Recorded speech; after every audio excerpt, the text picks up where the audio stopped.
Hello दोस्तों, आप सभी का स्वागत है स्टूडेंट क्लासेस में। आप के लिए आज हम पार्ट्स ऑफ स्पीच का दूसरा टॉपिक है अर्थात प्रोनाउन लेकर आए हैं।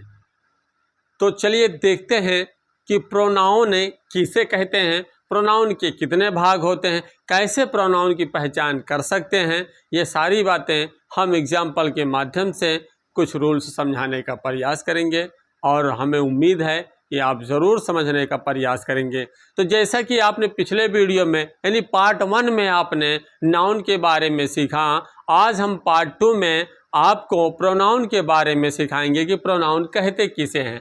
तो सिंपल सी परिभाषा है इसकी प्रोनाउन की कि यदि कोई भी शब्द अर्थात कहने का मतलब वह शब्द जो नाउन के स्थान पर प्रयोग किए जाते हैं वह शब्द प्रोनाउन कहलाता है। सिंपल सी परिभाषा है, ठीक है, इसमें परेशान होने की कोई ज़रूरत नहीं है। यानी a pronoun is a word used in place of a noun. अर्थात कोई भी शब्द हो अगर हम नाउन के स्थान पर प्रयोग करते हैं तो वह शब्द आपका क्या कहलाता है, प्रोनाउन कहलाता है। जैसे आप देख रहे हैं यहाँ पर है प्रोनाउन की परिभाषा सिंपल भाषा में लिखी हुई है। वह शब्द जो नाउन के स्थान पर प्रयोग किया जाता है उसे प्रोनाउन कहते हैं, यानी वह शब्द, ठीक है। अब यहाँ पर जैसे देखिए थोड़ा सा समझते हैं। जैसे मान लीजिए कोई एग्जाम्पल के माध्यम से समझते हैं, ठीक है। जैसे मान लीजिए कि Ashok said me that he had gone to city। समझना थोड़ा से ध्यान से। तो यहाँ पे आप देख रहे हैं अशोक ने मुझसे कहा, वह का मतलब अशोक। तो यहाँ देख रहे हैं आप जो ही शब्द है वो किसके लिए प्रयोग किया गया है, किसके स्थान पे, अशोक। तो अशोक यहाँ पर नाउन है, यहाँ पे क्या है, ये नाउन है, प्रॉपर नाउन है। कौन सा नाउन है, प्रॉपर नाउन है। और इसकी जगह देखिए कोई ना कोई प्रोनाउन देखो प्रयोग किया गया है ना। तो इस तरीके से इसकी यही परिभाषा बनती है कि वह शब्द जो नाउन के स्थान पर प्रयोग किए जाते हैं उसे हम प्रोनाउन कहते हैं। अगर चाहते दोबारा लिखते लेकिन बार बार उसी को लिखा नहीं जाता, ठीक है। कभी भी एक बार नाउन है दोबारा उसको प्रोनाउन ही लिखते हैं। जब बहुत ज़्यादा आवश्यकता होती तभी नाउन को दोबारा दर्शाते हैं, ठीक है। तो इस तरीके से आपने देखा किसी नाउन की जगह पे कोई प्रोनाउन प्रयोग किया गया। तो नाउन के प्रकार चलिए देखते हैं कि नाउन, अब नाउन तो यहाँ पे ही है तो कोई जरूरी नहीं कि ही है, सी है तो कोई जरूरी नहीं कि सी है ना। व्हाट है तो कोई जरूरी नहीं कि व्हाट है, वेयर है तो कोई जरूरी नहीं कि वेयर है, माई सेल्फ है तो कोई जरूरी नहीं। तो कहने का मतलब है जब तक हम प्रोनाउन के पार्ट्स को नहीं पढ़ेंगे, प्रकार को नहीं पढ़ेंगे, तब तक हम पूर्णतया प्रोनाउन के बारे में नहीं समझ पाएंगे। तो आप हेडिंग कर सकते हैं काइंड्स ऑफ प्रोनाउंस से। तो काइंड्स ऑफ प्रोनाउंस में हमने कुछ प्रोनाउंस लिखा, ठीक है, और इससे ज़्यादा भी हो सकते हैं। हम ये तो कह नहीं सकते जितना हमने लिख दिया इतना ही होता है, लेकिन अगर देखा जाए तो मुख्यतः जितना आपको दिख रहा है स्क्रीन पे यानी 9 भाग यहाँ पे दर्शाया गया है, 9 ही भाग है। हालांकि बनाने के लिए कुछ किताबों में 10-11 भी होते हैं, वो इन्हीं में से कहीं ना कहीं से होता है। जैसे इंटरोगेटिव में से काट के दे दिया गया, इंटरोगेटिव एडजेक्टिव बना के उसको अलग से दे दिया गया, वो बात की बात है, ठीक है। तो इस तरीके से काइंड्स ऑफ प्रोनाउन के हमने भाग दिए। क्या पहला है पर्सनल प्रोनाउन से, यानी जिसको हम बोलते हैं, पहले समझ लेते फिर इसके बाद एक हेडिंग करके पढ़ाने का भरसक प्रयास करेंगे, ठीक है। और आप भी पूरी तरीके से कोशिश करना कि हमें जितनी हेडिंग दिखाई दे रही सारे हेडिंग्स को हमें पढ़ना है डिटेल्स में, ठीक है। तो यहाँ पर आप देख रहे हैं कि नाउन के प्रकार जैसे दिया है कि पर्सनल प्रोनाउंस है यानी पुरुषवाचक सर्वनाम, डिमॉन्स्ट्रेटिव प्रोनाउन से संकेतवाचक सर्वनाम, इंट्रोगेटिव प्रोनाउन से प्रश्नवाचक सर्वनाम, इंडेफिनिट प्रोनाउन से यानी अनिश्चयवाचक सर्वनाम, और रिलेटिव प्रोनाउन से यानी संबंधवाचक सर्वनाम है, और डिस्ट्रीब्यूटिव प्रोनाउन से यानी विभाग सूचक सर्वनाम है, और रिफ्लेक्सिव प्रोनाउन मतलब निजवाचक यानी स्वयं के लिए, यानी स्वयं के अर्थ में जब बोला जाता है ना, जैसे माई सेल्फ, स्वयं। तो निजवाचक सर्वनाम और एम्फैटिक प्रोनाउंस यानी दृढ़ता सूचक सर्वनाम, मतलब मैं इसे ही यानी मैं ही केवल कर सकता हूँ, जिसे इस तरीके से कहा जाता है। और यहाँ दिया है रेसिप्रोकल प्रोनाउंस यानी परस्पर वाचक सर्वनाम। इस तरीके से हम प्रोनाउन में कुछ भाग हैं, उन भागों को पढ़ते हुए प्रोनाउन को बेहतर समझने का प्रयास करेंगे। तो चलिए स्टार्ट करते हैं। तो हेडिंग करिए पर्सनल प्रोनाउन से यानी पुरुषवाचक सर्वनाम। तो हम पहला नंबर पे है पर्सनल प्रोनाउंस, उसको पढ़ेंगे, यानी पहले हेडिंग हमारी पर्सनल प्रोनाउंस होगी। ठीक है, तो इसकी सिंपल सी परिभाषा ये है कि वे प्रोनाउंस, कौन से प्रोनाउंस पुरुषवाचक सर्वनाम होंगे? वे प्रोनाउंस जो किसी व्यक्ति या वस्तु के बदले में आए हों, मतलब किसी व्यक्ति या वस्तु के स्थान पर आया हो, उसे पर्सनल प्रोनाउन कहते हैं। जैसे आप देख रहे हैं थोड़ा सा एग्जाम्पल के माध्यम से कि ही इज रनिंग, वह दौड़ रहा है। जैसे इसके अंदर क्या नहीं, वह दौड़ रहा है, तो वह दौड़ रहा है, तो यहाँ पर वह जो शब्द है किसी न किसी व्यक्ति की जगह पे आए, यानी कोई न कोई दौड़ रहा है। सुरेश हो, महेश हो, दिनेश हो, रमेश हो, कोई न कोई नाउन तो है यहाँ पे ना, कोई न कोई व्यक्ति है ना, तो उसकी जगह पर जो आया है शब्द, यानी जो प्रोनाउन आया है, ठीक है, जो नाउन की जगह यानी किसी व्यक्ति या वस्तु के स्थान पर अगर कोई प्रोनाउन आया तो उस प्रोनाउन को हम पर्सनल प्रोनाउन कहते हैं, यानी व्यक्तिवाचक अर्थात पुरुषवाचक सर्वनाम। ठीक है, चलिए, तो इस तरीके से आपने ये देखा कि यहाँ पर यही पुरुषवाचक है और यानी पर्सनल प्रोनाउन है। कौन सा प्रोनाउन है? पर्सनल प्रोनाउन है। ठीक है, जैसे मान लीजिए दिया कि आई हैव ईटन फूड, तो यहाँ पर देख रहे हैं मैं भोजन कर चुका हूँ, तो यहाँ पर देख रहे हैं आप दूसरा पे कि आई क्या है, ये भी पर्सनल प्रोनाउन है। तो समस्या ये है कि पर्सनल प्रोनाउन ये भी, पर्सनल प्रोनाउन ये भी। तो आपको बता दें कि पर्सनल प्रोनाउन में भी 3 भाग होते हैं। कितने भाग होते हैं? 3 भाग। यानी कितने पर्सन होते हैं इसमें? कितने? फर्स्ट पर्सन, सेकंड पर्सन और थर्ड पर्सन। तो फर्स्ट पर्सन के अंतर्गत आता है आई और वी सब्जेक्टिव केस में, मी असब्जेक्टिव केस में, पॉजेसिव में माई, माइन, आवर, आवर्स। इसका मतलब यह है कि फर्स्ट पर्सन में तो पर्सनल प्रोनाउन की जो शब्द हैं, ठीक है, अभी नहीं कि कोई सब्जेक्ट की जगह पे हो सकता है, ऑब्जेक्ट की भी जगह पे हो सकता है पर्सनल प्रोनाउन, पॉजेसिव की भी जगह पे हो सकता है। ठीक है, यानी सब्जेक्टिव केस में भी हो सकता है, ऑब्जेक्टिव केस में भी हो सकता है, पॉजेसिव केस में भी हो सकता है पर्सनल प्रोनाउन। तो इसलिए याद रखना है कि पर्सनल प्रोनाउन के भी 3 भाग हैं। अब तीनों भागों का हमने ये टेबल बना रखा है, बहुत ही ध्यानपूर्वक समझने का प्रयास करना। फर्स्ट पर्सन में 2 शब्द होते हैं, मी और वी। मी यहाँ पर सब्जेक्टिव केस में, वी भी सब्जेक्टिव केस। तो मी, अब यहाँ पर आई, सॉरी वी दिया है, वी सब्जेक्टिव केस में, तो यहाँ पर आई का ऑब्जेक्टिव केस क्या है? मी, और इसका पॉजिटिव केस क्या है? माई और माइन। और वी का ऑब्जेक्टिव केस अस होता है और इसका पॉजिटिव आवर और आवर्स होता है। यू का इस तरह आप देख सकते हैं सेकंड पर्सन, ये यू आपका सेकंड पर्सन कहलाता है तो पर्सनल प्रोनाउन, लेकिन कौन सा पर्सन है? सेकंड पर्सन है। तो सेकंड पर्सन में आप देख रहे हैं कि यू एक वचन भी होता है, बहुवचन भी होता है। चाहते आप यहाँ पे 2 कॉलम भी बना सकते हैं, यू, यू, योर, योर, ठीक है, कोई दिक्कत नहीं, लेकिन हमने एक ही कॉलम बनाकर समझाने का प्रयास किया।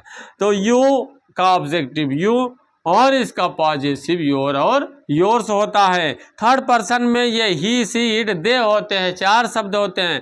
ही सब्जेक्टिव केस में ही का ऑब्जेक्टिव हिम होता है, इसका पॉजिटिव हिज और हिज ही होता है। अगर ये सोच रहे जैसे सब में लगा वैसे इसमें लगा तो हिज माने फुफकारना हो जाएगा, अब फुफकारत कहानी खत्म समझ रहे हो ना, गलत हो जाएगा। और सी यहाँ पर देख रहे हैं सब्जेक्टिव केस में है, इसका ऑब्जेक्टिव केस हर है, इसका पॉजिटिव हर और हर्ष है। और इसी तरीके से इट का ऑब्जेक्टिव केस इट है और पॉजिटिव इट्स और इट्स है। दे का ऑब्जेक्टिव केस देम है, पॉजिटिव दियर और दियर्स है। क्या है? दियर और दियर्स है।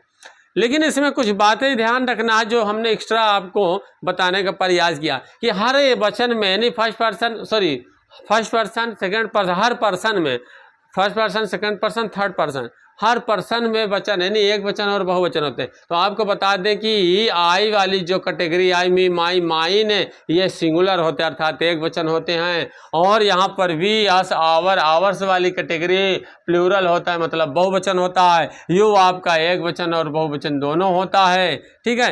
ही वाली कैटेगरी आप देख रहे हैं कि ही, हिम, हिज, हिज सिंगुलर है। सी, हर से, इट, इट्स, इट्स, ये तीनों शब्द का सब्जेक्टिव, ऑब्जेक्टिव और पॉजेसिव सिंगुलर होता है।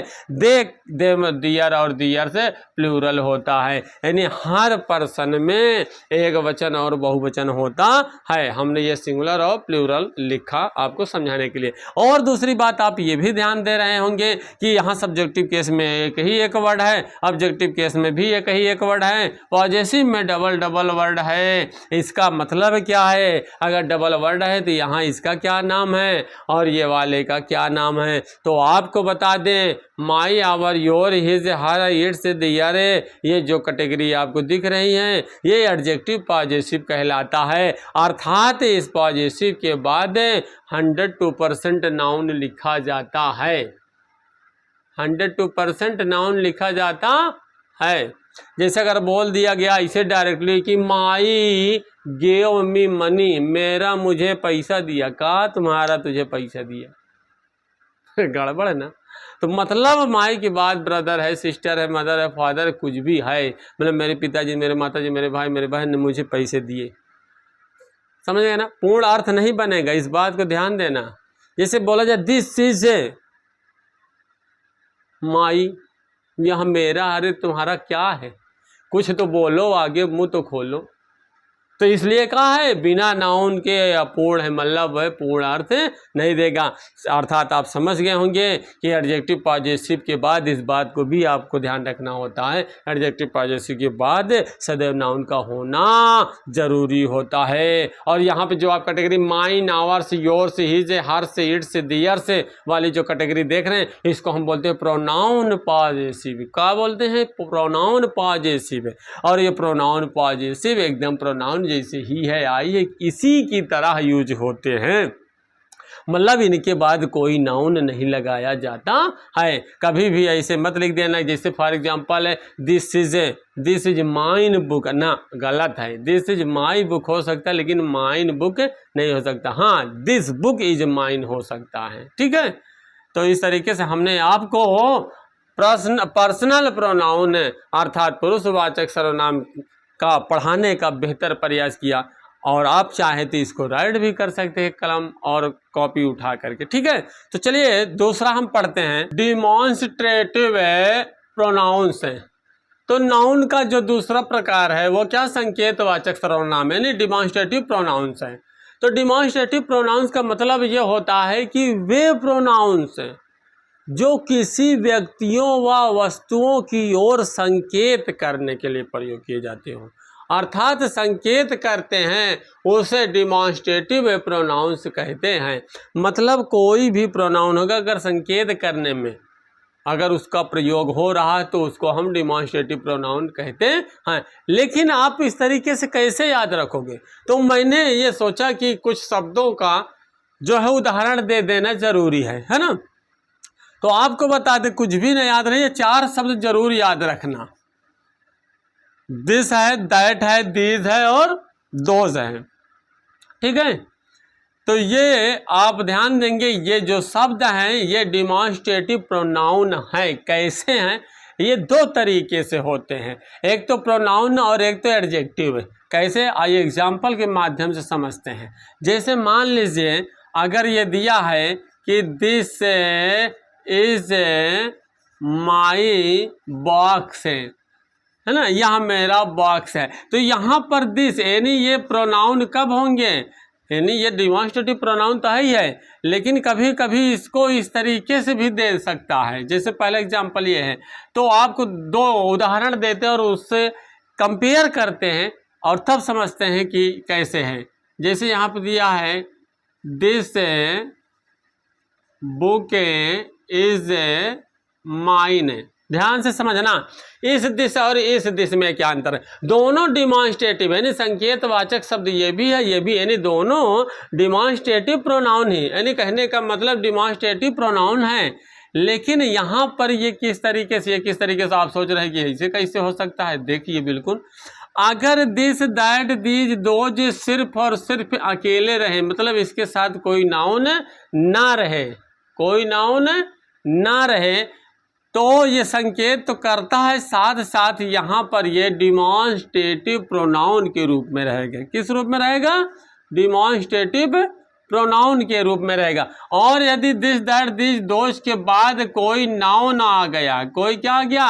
नाउन आ गया, तब उस सिचुएशन में ये डिमॉन्स्ट्रेटिव एडजेक्टिव कहलाता है, डिमॉन्स्ट्रेटिव एडजेक्टिव कहलाता है। अगर हम चाहें तो इसी को अलग से इसे भी पढ़ा सकते हैं, डिमॉन्स्ट्रेटिव एडजेक्टिव, है ना। तो कोई मतलब नहीं है, आपको सिर्फ समझाने के लिए यहाँ पे दिया गया। आप जब एडजेक्टिव में पहुँचेंगे तो वहाँ भी उसी तरीके से यही मिलेगा, ठीक है। तो आप बस इतना याद रखेंगे, हमने तो जानकारी के लिए बता दिया कि अगर दिस दैट दिस के बाद कोई नाउन आता है तो डिमॉन्स्ट्रेटिव होता है, लेकिन डिमॉन्स्ट्रेटिव एडजेक्टिव का काम फिर वो करता है, ठीक है। और हम क्या पढ़ रहे हैं? प्रोनाउन पढ़ रहे हैं, तो हमें सिर्फ प्रोनाउन देखना। अगर इस तरह देख भी लिया तो क्या कोई दिक्कत है? ऐसा था ही नहीं कि ज़्यादा खा लिया तो कालरा हो गया, है ना। चलिए, तो अब आप शब्दों को ध्यान रखना कि this that this those 102% 110% demonstrative pronounce होते हैं, ठीक है। चलिए आगे देखते हैं। प्रोनाउन के तीसरा भाग क्या है? इंट्रोगेटिव प्रोनाउन है। इंट्रोगेटिव प्रोनाउन का मतलब होता है प्रश्नवाचक सर्वनाम। इसकी सिंपल सी परिभाषा है कि वे प्रोनाउन से जो प्रश्न पूछने के लिए प्रयोग किए जाते हैं उसे डिमॉन्स्ट्रेटिव प्रोनाउन कहते हैं। तो इसलिए हमने एकदम सिंपल सी परिभाषा लिखी है ताकि आपको याद हो जाए। और आपको बता दे इंट्रोगेटिव प्रोनाउन से अर्थात प्रश्नवाचक सर्वनाम किसे कहते हैं, तो मैं आपको बता दूं जितने भी क्वेश्चन वर्ड हैं, जितने भी क्वेश्चन वर्ड है, सारे क्वेश्चन वर्ड आपके प्रश्नवाचक सर्वनाम कहलाते हैं। कब? जब प्रश्न पूछने में प्रयोग किया जाता है तब। जैसे व्हाट आर यू डूइंग, आप क्या कर रहे हैं, आप क्या कर रहे हैं। तो देखो व्हाट शब्द ध्यान से समझना, व्हाट शब्द और इसकी भी यह पहचान है कि जितने भी प्रश्नवाचक शब्द अगर अकेले होंगे मतलब ये सिंगल वर्ड रहेगा, अर्थात इसके बाद कोई नाउन नहीं होगा, तब ये आपका इंट्रोगेटिव प्रोनाउंस होगा। अगर नाउन आया तो समझ जाना कि एडजेक्टिव हो गया। क्या हो गया? एडजेक्टिव हो गया, ठीक है। तो आगे एडजेक्टिव जब टॉपिक पढ़ाएंगे तो उसमें आपको बता देंगे, क्लियर, ठीक है। चलिए, तो देख रहे हैं यहाँ पे, तो आपको कोई समस्या इसमें? कोई समस्या? कोई समस्या नहीं। हमने आपको बताया, जैसे अभी हमने आपको पर्सनल प्रोनाउन में हमने बताया कि 3 पर्सन है, उनको याद रखना, बस मान लो बेड़ा पार, ठीक है। और इसमें आपने दूसरे प्रोनाउन के भाग में डिमॉन्स्ट्रेटिव में आपको ये चारों शब्द याद रखना, उद्धार, है ना।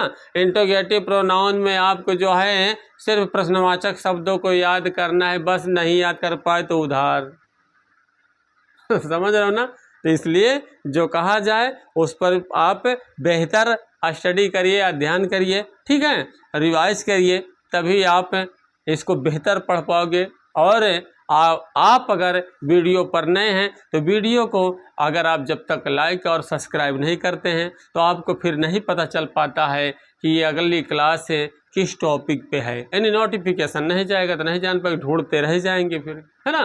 तो इसलिए नए हैं तो वीडियो को लाइक और सब्सक्राइब ज़रूर कर लीजिए ताकि आपको बेहतर से बेहतर पढ़ने के लिए नोटिफिकेशन के माध्यम से पढ़ाई मिल सके, ठीक है। तो चलिए प्रोनाउंस के चौथे प्रकार को पढ़ते हैं। इनडिफिनिट प्रोनाउंस है, अनिश्चयवाचक सर्वनाम। तो इनडिफिनिट प्रोनाउंस का मतलब क्या है, यानी वे प्रोनाउंस एकदम देखिए अनिश्चय, मतलब समझ गया, अनिश्चित, ठीक है। यानी वे प्रोनाउंस, जैसे सिंपल से हमने परिभाषा दे रखा कि वे प्रोनाउंस जिससे किसी निश्चित व्यक्ति या वस्तु, किसी निश्चित व्यक्ति या वस्तु का बोध नहीं हो पा रहा है, यानी नहीं हो पाता, उसे इंडेफिनिट प्रोनाउंस कहते हैं। इंडेफिनिट का मतलब ही होता है अनिश्चित। अब इसके अंतर्गत कौन कौन से शब्द होते हैं हमने लिखा, जैसे वन है, नन है, all, many, few, little, other, some, anybody, nothing, something, that, dash, ठीक है, आदि।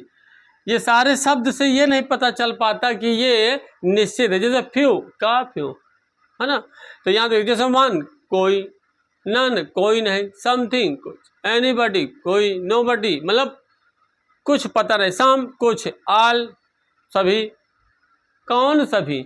तो मतलब निश्चित प्रोनाउन का पता नहीं चल पाता है, यानी निश्चित व्यक्ति या वस्तु का पता नहीं चल पाता है कि कितने हैं और कितने नहीं हैं। जैसे एग्जाम्पल से समझिएगा थोड़ा से, जैसे यहाँ पे अगर लिख दिया गया कि ऑल है, ठीक है, आर इंटेलिजेंट, ध्यान से समझना। तो यहाँ पे दिया है कि ऑल आर इंटेलिजेंट। आपको फिर बता दें, यानी शुरू से आपको बताते यही चले आए कि कोई भी प्रोनाउन अगर अकेला है तब वो क्या है, प्रोनाउन है। जैसे एक एग्जांपल और देख लीजिए, थोड़ा सा कंपेयर कराते हैं, ठीक है, कंपेयर करते हैं कि ऑल बॉयज आर इंटेलिजेंट।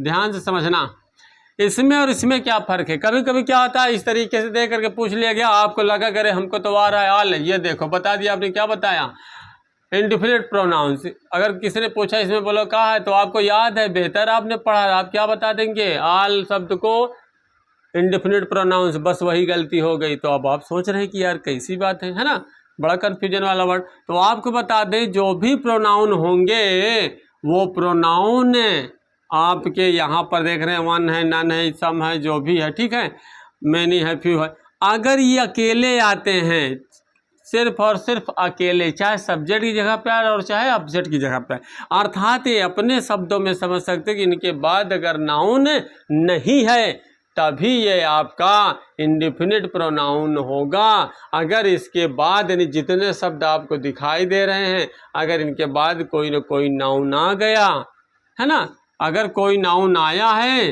तब याद रखना, अगर नाउन आ गया तब फिर ये इंडेफिनिट एडजेक्टिव हो जाता है। इस बात को याद रखना, कभी कोई इस तरीके से अगर लिख के पूछ ले तो ये मत सोचना, ठीक है। तो ये आपका क्या है, इंडेफिनिट प्रोनाउन है, ठीक है।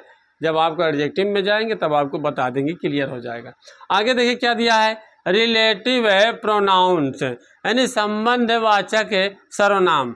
तो यहाँ पर कैसे आप समझेंगे, यानी वे प्रोनाउन से, सिंपल से हमने परिभाषा लिख रखी है, वे प्रोनाउन से जो दो वाक्यों को जोड़ने के लिए प्रयोग किए जाते हैं। कौन से प्रोनाउन, वे प्रोनाउन जो दो वाक्यों को जोड़ने के लिए प्रयोग किए जाते हैं। लेकिन एक बात ध्यान रहे कि जो भी प्रोनाउन वाक्यों को जोड़ने के लिए प्रयोग किए जाएंगे वे अपने से पहले आए हुए नाउन से संबंध भी प्रकट करता है। अर्थात कहने का मतलब है, वे प्रोनाउंस जो दो वाक्यों को जोड़ने के लिए प्रयोग किए जाते हैं तथा अपने से पहले आए हुए नाउन से संबंध प्रकट करते हैं, उसे हम क्या कहते हैं, रिलेटिव प्रोनाउंस कहते हैं। जैसे हमने यहाँ पर रिलेटिव प्रोनाउंस को कुछ इस तरीके से लिखा, ध्यान से समझना, कंपेयर करते हुए। इंट्रोगेटिव प्रोनाउन का जितना शब्द है डैट सहित, डैट भी इसमें पकड़ लेना, ठीक है, डैट सहित जितने भी प्रश्नवाचक शब्द हैं वो सारे प्रश्नवाचक शब्द, अर्थात सारे इंट्रोगेटिव प्रोनाउन वाले शब्द। जैसे भी आपने इंट्रोगेटिव प्रोनाउन में देखा कि यही सब सारे शब्द थे, तो यहाँ भी वही शब्द रहेंगे। वहाँ सिर्फ और सिर्फ क्वेश्चन वर्ड, सिर्फ क्वेश्चन वर्ड की जगह पे ये था, उसके पहले कोई वाक्य कोई नाउन नहीं था। वही क्वेश्चन वर्ड जब अगर सिंगल रहेगा, प्रश्न पूछने के लिए केवल प्रयोग किया जाएगा, तब वो इंट्रोगेटिव प्रोनाउन होगा। अगर वही प्रश्नवाचक शब्द दो वाक्यों को जोड़ने के लिए प्रयोग किया जाएगा, तब वही प्रश्नवाचक शब्द रिलेटिव प्रोनाउन कहलाता है, ठीक है। क्या कहलाता है, रिलेटिव प्रोनाउन कहलाता है। समझ में आई बातें। चलिए एग्जाम्पल के माध्यम से समझते हैं। जैसे दिया है, the beggar whom you saw is blind। अब ध्यान से समझना, यानी वह भिखारी जिसको यूसा तुमने देखा, इज ब्लाइंड अंधा। तो भिखारी तो अंधा है, लेकिन किसको तुमने देखा? भिखारी को देखा। तो यहाँ पर आप देख रहे हैं कि यहाँ दो वाक्यों को जोड़ने का काम किया गया। अब आप सोच रहे हैं कि यहाँ द बेगर अकेले है, बस और कुछ नहीं है। तो आपको बता दी ये वाक्य कुछ इस तरीके से था। यहाँ पर जैसे द बेगर इज ब्लाइंड अलग था, ठीक है, और यहाँ पर यू सा अलग था, लेकिन यहाँ पर अलग इस तरीके से था। हाँ, भिखारी अंधा है, तुमने उसे देखा, उसे का मतलब समझ गया ना, भिखारी। तो यहाँ देखो जब दोनों वाक्यों को जोड़ा गया है तो ध्यान, जिसमें लगाया गया है कंजक्शन यानी होम, उसमें से ऑब्जेक्ट हट गया है, ठीक है।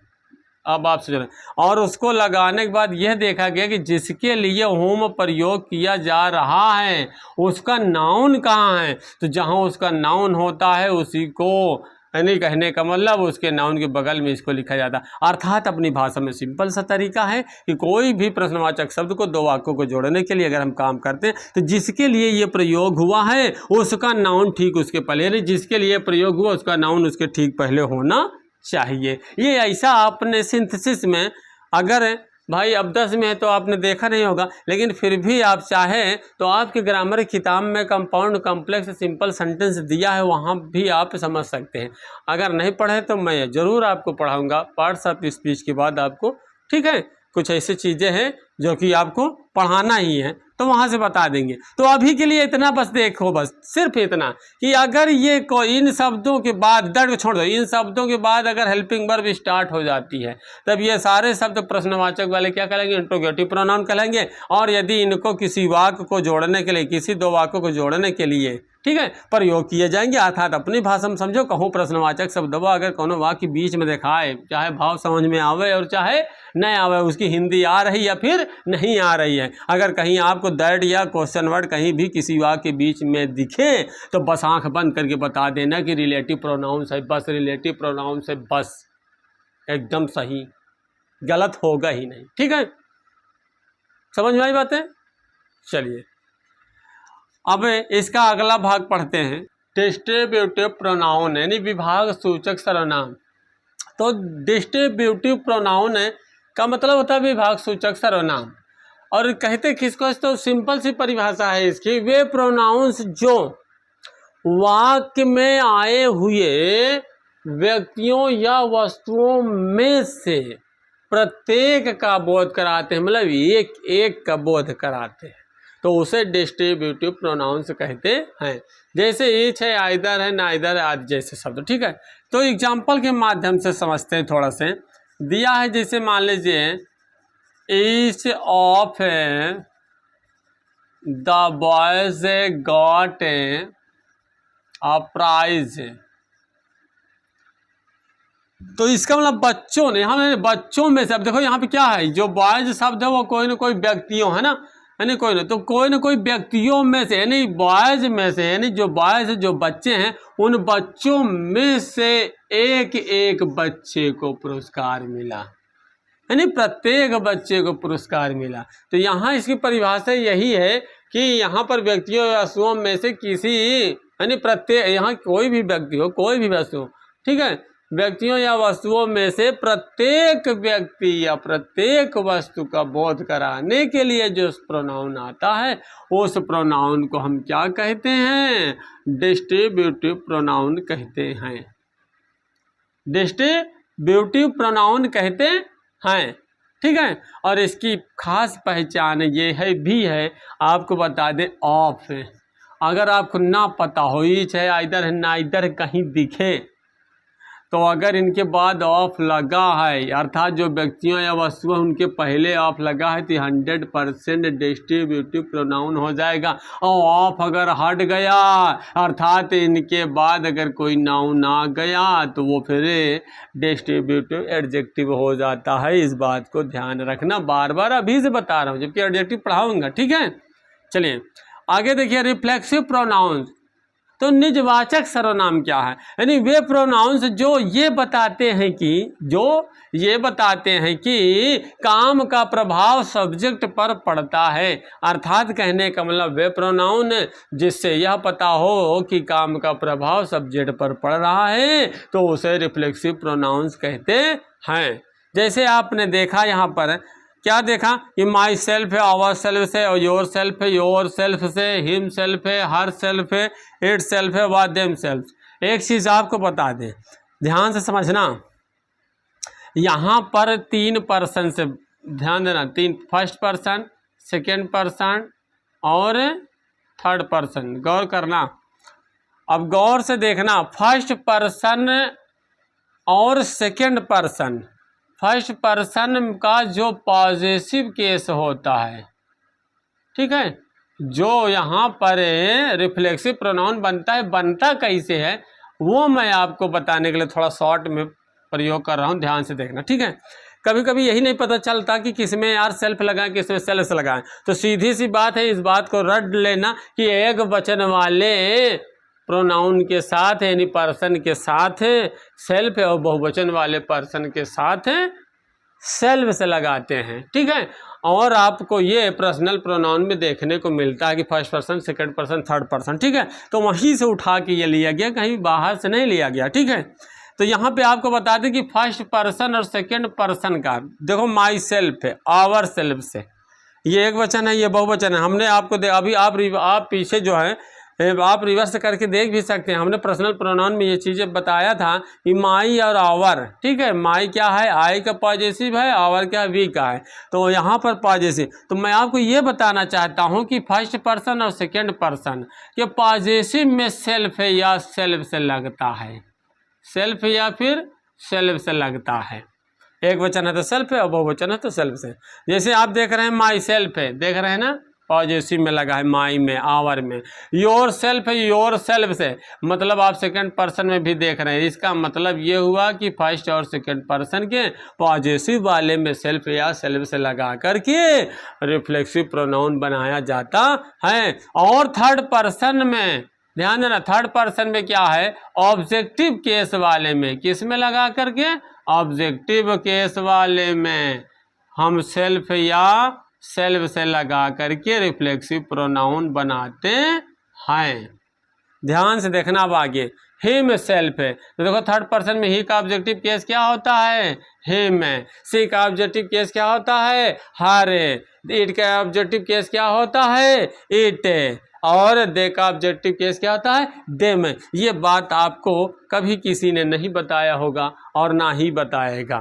अगर बताया भी होगा तो इतना डिटेल्स में नहीं बताएगा। तो अगर कभी आपने पढ़ा है या भूल गया, या मान लो किसी टीचर ने बताया भी होगा आपको नहीं याद है, तो आज मैं आपको याद दिला रहा हूँ। और अगर आपने नहीं पढ़ा है तो आज मैं आपको ये बता रहा हूँ कि आप इस बात को ध्यान देना, रिफ्लेक्सिव हो चाहे एम्फैटिक प्रोनाउंस हो, दोनों में वही शब्द ही होते हैं। बस फ़र्क ये होता है कि रिफ्लेक्सिव प्रोनाउन जो होते हैं वाक्य के लास्ट में लिखे रहते हैं, और एम्फैटिक प्रोनाउन जो होते हैं वो सब्जेक्ट के ठीक बाद अर्थात मुख्य क्रिया के ठीक पहले लिखे होते हैं। बस फ़र्क इतना ही होता है, ठीक है।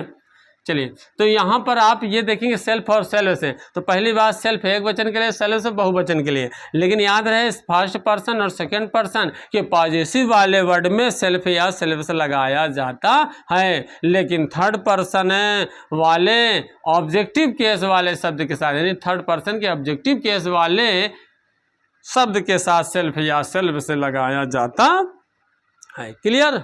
चलो एग्जाम्पल थोड़ा सा देख लेते हैं इसका किस तरीके से होता है। जैसे मान लीजिए आई वर्कड, मैंने काम किया, माई सेल्फ है। अब यहाँ पे आप देख रहे हैं, ठीक है। अगर यहाँ पे आप देख पा रहे हैं कि माई सेल्फ है, तो माई सेल्फ क्या है, रिफ्लेक्सिव प्रोनाउन है, ठीक है। यहाँ पर क्या है इस क्वेश्चन में, माई सेल्फ रिफ्लेक्सिव प्रोनाउन है। अगर यही का इस तरीके से लिख दिया जाए कि आई माई सेल्फ है, ठीक है, वर्क डे, तो यहाँ पर जो सब्जेक्ट के बाद अर्थात मुख्य क्रिया के पहले आ गया, तो ये आपका क्या बन गया, एम्फैटिक, क्या हो गया, एम्फैटिक प्रोनाउन बन गया। क्या बन गया, एम्फैटिक प्रोनाउन बन गया, ठीक है। और यहाँ पर ये वाक्य लास्ट में लिखा रहता है, इसके लिखने की जगह भी ये है, ठीक है। वाक्य के लास्ट में ये लिखे जाते हैं। रिफ्लेक्सिव प्रोनाउन है निजवाचक सर्वनाम, यानी मैंने स्वयं किया। और यहाँ पे क्या, मैंने ही किया, यानी ही, मैंने स्वयं ही किया। यहाँ थोड़ा फोर्स कर रहा बस, और यहाँ पे सिर्फ बोल रहा मैंने स्वयं किया, और यहाँ पे मैंने स्वयं ही किया का अर्थ निकल रहा है, ठीक है। एम्फैटिक प्रोनाउन से यानी दृढ़ता सूचक सर्वनाम। तो एक चीज आपको बता दें कि रिफ्लेक्सिव प्रोनाउन और दृढ़ता सूचक यानी एम्फैटिक और रिफ्लेक्सिव प्रोनाउन के जो शब्द होंगे वो सेम शब्द वही हैं, बस फर्क ये है कि उससे ये पता चलता है कि कर्तव्य प्रभाव पड़ता है कि नहीं पड़ता। और यहाँ पे इम्फैक्टिव प्रोनाउन में क्या है कि वे प्रोनाउन जो कर्ता पर जोर डालते हैं, जो क्या करते हैं, कर्ता पर जोर डालते हैं, उसे इम्फैक्टिव प्रोनाउन कहते हैं। अब रही बात कब जोर डालते, कब प्रभाव पड़ता, बड़ा कन्फ्यूजन। तो सिंपल सा तरीका है, आप एक एग्जाम्पल देखिए और इसके बाद आप देखना कि ये सही है कि गलत है, आप खुद में खुद समझ जाएंगे, ठीक है।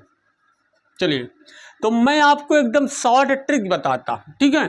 अगर आपको कभी भी कोई वाक्य में ये शब्द आपको मिले रिफ्लेक्सिव प्रोनाउन वाले शब्द, यानी जैसे माई सेल्फ, आवर सेल्फ से, योर सेल्फ से, him self, her self, them self से, अगर ये सब्जेक्ट के बाद आपको नजर आए अर्थात वर्ब से पहले, अब वर्ब हेल्पिंग वर्ब भी हो सकती है, मेन वर्ब भी हो सकता है, ठीक है, वो बात की बात है।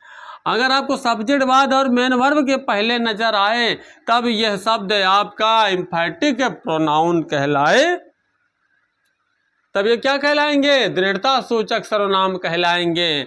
और जैसा कि अभी आपने एग्जाम्पल देखा, ठीक है, जैसे अभी आपने एग्जाम्पल देखा, नहीं देखा चलिए देख लीजिए, आई हर्ट माई सेल्फ, ध्यान से समझना।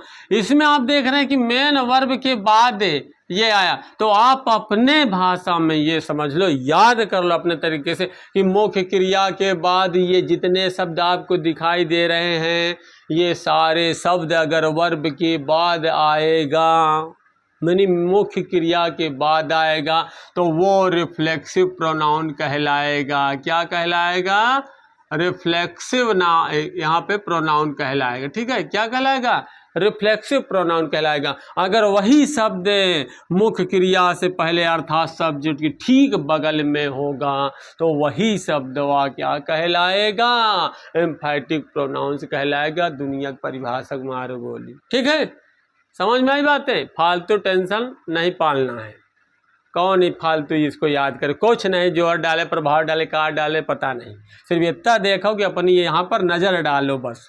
जो हम एक्सरसाइज, जो हम आपको एग्जाम्पल के माध्यम से बताना चाहते उस पर आप नज़र डालो बस, ये काट डाल रहा है इस पर मत ध्यान दो, ठीक है। तो बात क्लियर हुई, वर्ब के बाद आए रिफ्लेक्सिव प्रोनाउन, सब्जेक्ट के ठीक बाद अर्थात वर्ब से पहले आए तो एम्फैटिक। चलिए, रेसिप्रोकल प्रोनाउन क्या, परस्पर वाचक सर्वनाम, यानी जब दो प्रोनाउंस साथ साथ आते हैं तो वे रेसिप्रोकल प्रोनाउंस कहलाते हैं, जैसे ईच अदर और वन अनदर, ईच अदर और वन अनदर। जैसे एग्जाम्पल के माध्यम समझो, ठीक है, ये दोनों फिक्स हैं, बस इससे ज़्यादा नहीं है, ठीक है, इससे ज़्यादा मत ढूंढना, प्रयास मत करना। जैसे मान लीजिए बोला गया कि राम है ना, and Shyam love each other, ठीक है। तो राम और श्याम एक दूसरे से प्यार करते, मतलब आप समझ गए होंगे एग्जाम्पल के माध्यम से कि दो व्यक्तियों को अर्थात दो व्यक्तियों के बीच में ईच अदर का प्रयोग और दो से अधिक के बीच की का भाव दर्शाने के लिए वन अनदर का प्रयोग करते हैं, ठीक है। दो रहेंगे तो ईच अदर, अगर दो से ज़्यादा हैं, दो से ज़्यादा हैं तो फिर वो वहाँ पर क्या हो जाएगा, वन अनदर। जैसे द बॉयज लव, तो ईच अदर नहीं होगा, तब क्या हो जाएगा, वन अनदर, ठीक है। तो कुल मिला के कुछ नहीं, बस इतना ध्यान देना है, ईच अदर और वन अनदर रेसिप्रोकल प्रोनाउंस होते हैं, ठीक है। इस तरीके से हमने आपको पार्ट्स ऑफ स्पीच का प्रोनाउन पढ़ाने का पूरा प्रयास किया, बेहतर समझाने का हमने कोशिश किया और आप भी बेहतर समझे होंगे, ऐसा मैं आशा करता हूं। और आप वीडियो पर अंत तक बने रहें, इसके लिए आपको बहुत बहुत धन्यवाद।